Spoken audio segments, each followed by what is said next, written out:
we do. One is well, we all started as architects and spatial designers, and we work in a kind of community-led practice at the moment. So actually, everything that we do involves a fair amount of spatial design and how it affects the way that people are living. I don't know. It's. Okay, so what do you think would be, in terms of now public interest design, as a theme in your industry? What do you think? Is there a lack, or is there a certain thing or a challenge that you experience within the idea of public interest design and community engagement?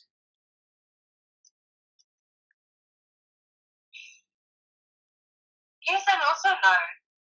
I think there is a lack of real engagement, of meaningful engagement, if you use the legal term,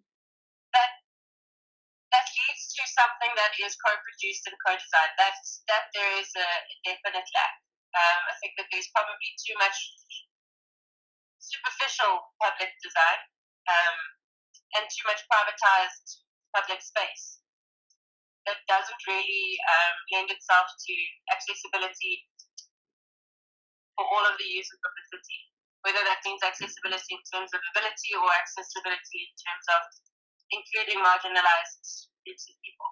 I think there is definitely an exclusivity in the way that spatial designers are designing for the public at the moment. And what would you think is it just the bridge between not communicating or not engaging enough with the community that's being designed for, and the staff that's being, the people that's being designed these spaces for, or is it just? I mean, I would love to think that that's what it is, because that's an easy thing to fix. But I think, unfortunately, we have a greater systemic issue around the neoliberal economy that we find ourselves in, and the capitalization of space, which makes things just a little bit more complicated, because the systemic, the system that we're working in prioritizes a capitalist agenda, which pushes for the privatization of space. And it's very, very difficult as a designer at one point in project, when you have a client who's paying for something, to be able to push that envelope. Oh, okay, I see. So it's the actual initiative behind the stakeholder and the investor of projects, and there's not enough motivation, or would you say that there's either just not enough information and motivation as to why it's important to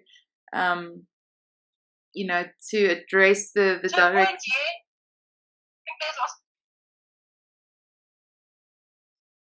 It is easier just to tick some boxes and hold a focus group and be like, cool, we did this participation, it's done.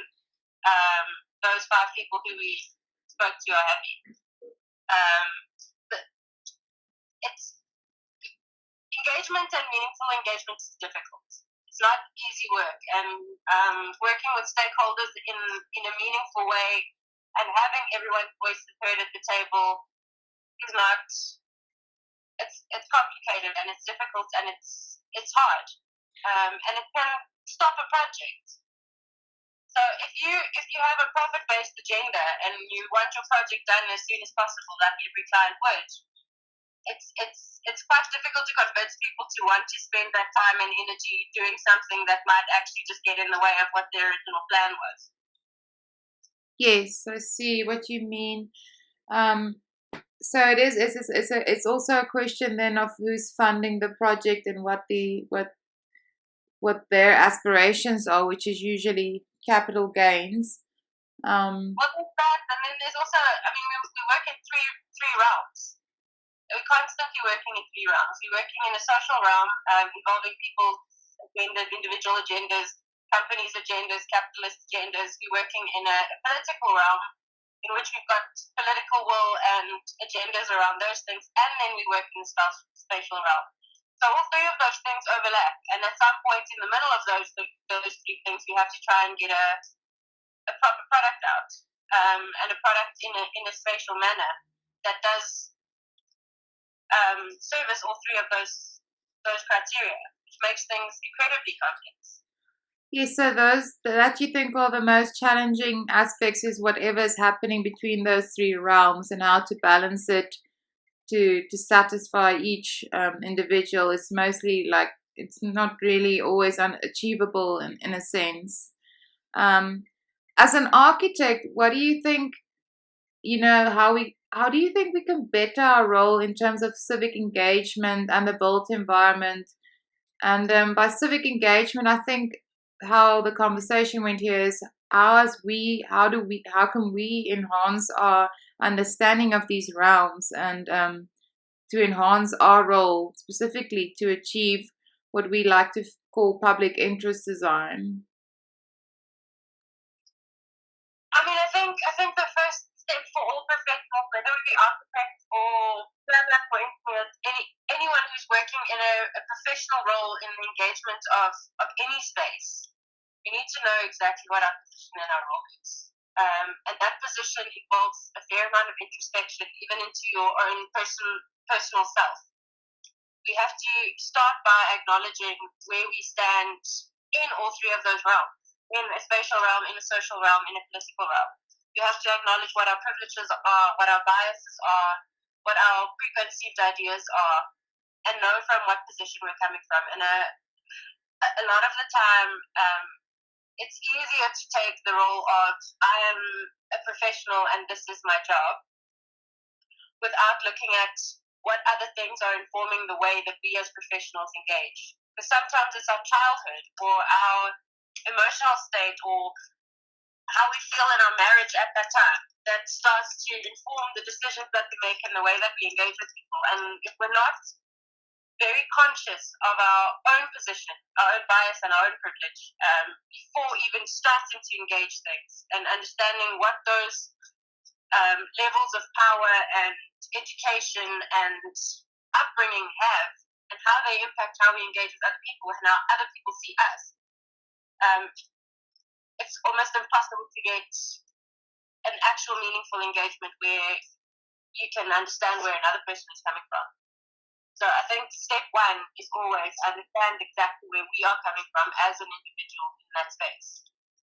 Yes, thank you. That's a very valuable statement or suggestion that you just made about complete self-awareness of our position and our bias, our own incentives, and whatever is forming our framework at that time. I think that's a really I think that's probably what makes this work as hard as it is that you actually have to recognize who you are.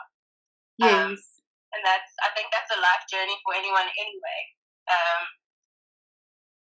And then, you just expected to do it for a project. Translate your understanding into something physical and tangible, which is something very abstract into something physical. But I thank you so much for your time and your input, and it's of much value. And I will definitely. That was only one. Two. Yeah, there's other questions, but I think these other questions are more for people in an industry that's not related to architecture. It's more. These questions are more for medical workers or people, social workers, the people that are not directly designers or architects. That it's more about enhancing how architects have shaped their understanding of space and how they would like to engage with architects and designers, and what skills do they think we as architects lack in terms of assisting in certain fields. But if there's something you'd like to add to that would be wonderful. I don't know really. I mean, we question our validity as architects all the time, and I think that comes up again and again because it does feel like our industry is in decline, and that we maybe don't take up as much space as architects used to in the past, and there's kind of an erosion of the profession happening. And I'm not 100% sure if that's because we aren't valuable anymore, which is one extreme of that point. And the other is that people maybe don't know what we can offer. Mm. I don't have an answer to that question, but I think that it needs to be asked. Yes. And I think we need many, many answers to that question. I've spoken to colleagues in the Democratic Republic of Congo in Kinshasa. They have a very, very, very strong institute of architects that is there to protect the profession. And it's also failing. It's a global kind of erosion of a profession. And I'm not really sure why. It might be because everyone can copy-paste the plan off the internet. That might be why. And that's all people see us as people who draw plans.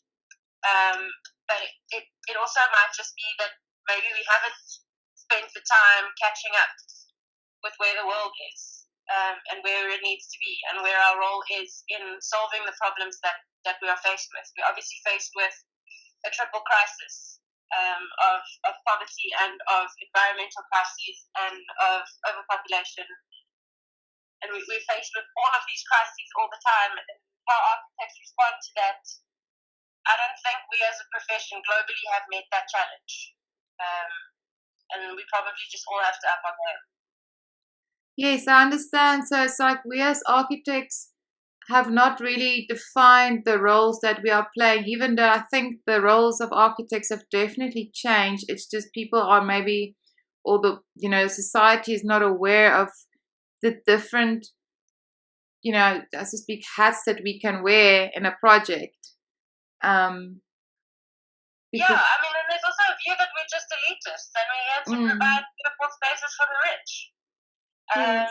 And that's, obviously that's not true. There are lots of us that don't do that.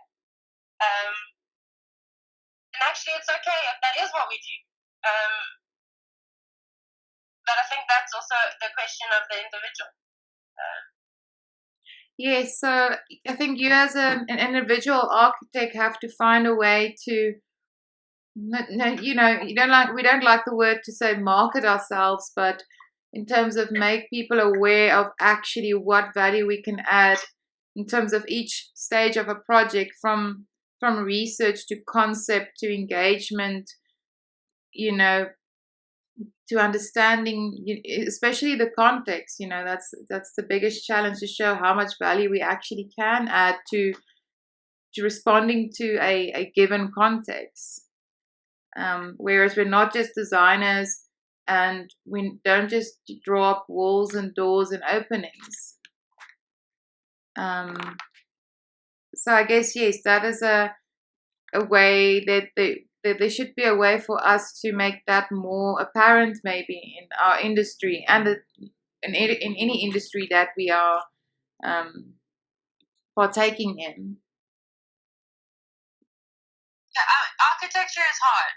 Architecture it's everything. It's the human experience of space and the creation of beautiful things and understanding how people engage with the built form. It is absolutely everything. And then obviously with everything it can also be nothing.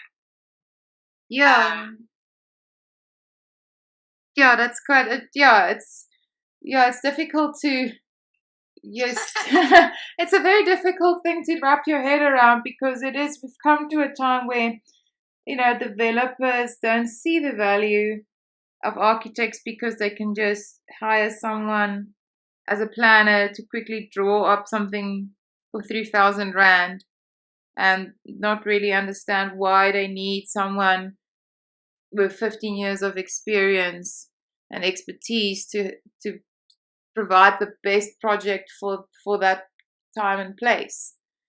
But like I said, I think it's a question about redefining our role, and showing that we are growing with the economy, we're growing with design, we're growing with the society as well. We're not just the idea of what people had, for those who've read The Fountainhead.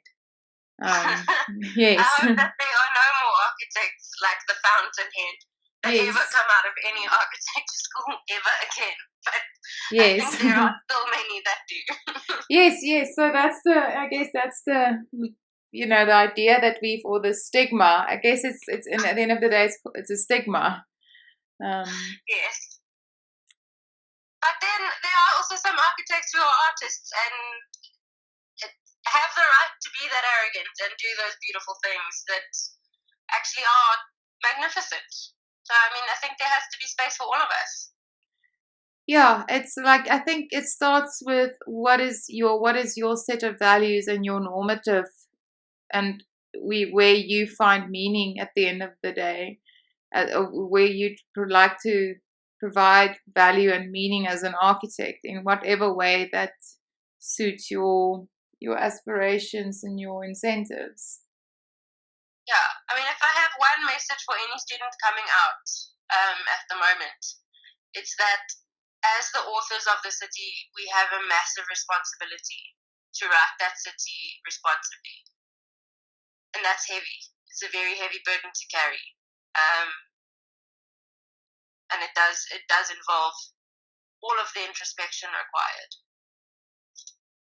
It takes a while to work that one, to kind of grasp the gravity of the responsibility that we have. Yes, it's a level of maturity you have to reach once you've maybe you've reached it in architecture school, or maybe you've only come to know that after working for a while. But it's like you said, responsibility, and that only comes when you mature as a designer and as a architect in that sense.